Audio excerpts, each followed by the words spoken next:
Bah en fait, moi j'avais été recruté en juillet, enfin en 2007, pendant le Tour 2007 par Cofidis, et donc là il m'avait déjà tout de suite dit qu'il m'engageait pour l'équipe, pour faire partie de l'équipe pour le Tour de France. Et donc pour essayer, il croyait en moi, comme quoi j'étais capable de remporter une étape. Et donc bah, c'est vrai que j'avais eu j'avais eu une saison 2007 un peu difficile parce que j'avais eu de nombreuses chutes. Et après j'ai eu un petit peu de mal à trouver la forme début de cette année. Et à partir du mois de mai, j'avais des bonnes sensations, mais j'arrivais pas à concrétiser par une belle victoire. Et donc c'est pour ça que bah, quand j'ai gagné, ça a été une libération, quoi. C'était mon rêve et je suis arrivé à gagner une étape. En plus c'est arrivé au tout début, donc le troisième jour, ouais, donc c'est vrai qu'après j'ai pu profiter pendant tout le reste de la course et me faire plaisir sans pression, quoi.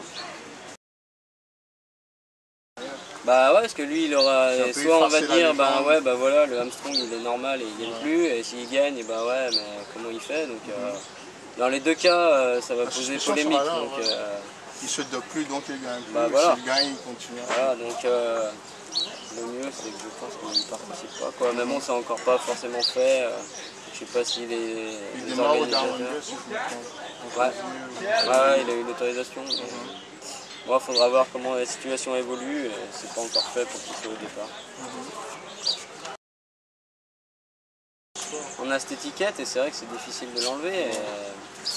Bon bah tant que justement d'un côté c'est bien parce que quand on trouve un cas, bah, c'est mieux pour les coureurs qui restent, parce que ceux qui font leur travail honnêtement ils ont plus de chance.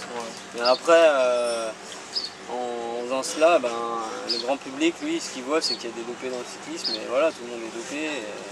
Bah bon, cette année un peu sur les routes du Tour de France ça a changé, parce qu'au lieu de dire tous dopés, il y a quand même la majorité des spectateurs qui comprenaient que bah, c'était vraiment une minorité de tricheurs et que les autres ils faisaient leur sport sainement et essayaient de décrocher leur victoire naturellement, et donc c'était quand même c'est en bonne voie, mais bon bah c'est vrai que là on est toujours un peu sur la tangente et il faut qu'on continue à lutter tout en espérant que notre image elle s'améliore, et qu'il faut essayer de communiquer dans ce sens que nous on lutte et que c'est vraiment une infime minorité de coureurs qui trichent, et donc bah, que nous on fait vraiment face à ce problème, et qu'il y a d'autres sports qui nous critiquent et qui feraient bien de faire ce qu'on fait aussi, donc c'est facile de dire tous dopés, mais au moins il y a quelque chose qui est fait. Si on trouve autant de dopés, ça veut dire qu'il y a une détection efficace. Donc les autres, mais comme on disait, c'est dans l'être humain, donc pourquoi dans les autres sports ils ne tricheraient pas?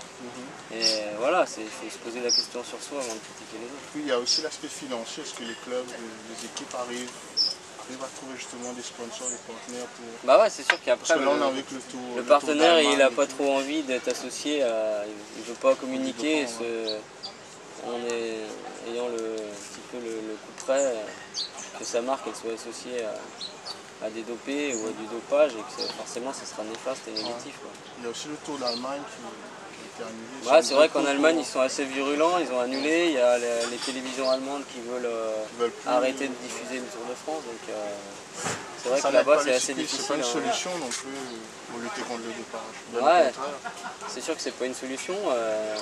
Après, bon ben, peut-être que c'est des gens qui faisaient ça pour l'argent et non pour l'amour du vélo, donc après c'est toujours un problème. Financier ou les intérêts financiers expliquent un peu ce genre de... Ouais, c'est sûr que maintenant l'aspect financier il est vraiment implanté dans le sport et à tous les niveaux, et c'est de plus en plus corrélé, et c'est vrai que on oublie un peu l'essentiel, le sport c'est pour s'épanouir, se faire plaisir, être bien, et voilà, après s'il y a la victoire tant mieux, mais bon, maintenant il y a tellement d'enjeux que ça annule un petit peu tout, quoi. Maintenant il y a le Pro Tour, ça amène encore plus d'argent, le cyclisme il part un petit peu dans le monde entier, et bon, bah, du fait que ça grossit, forcément c'est un petit peu pénalisé, quoi.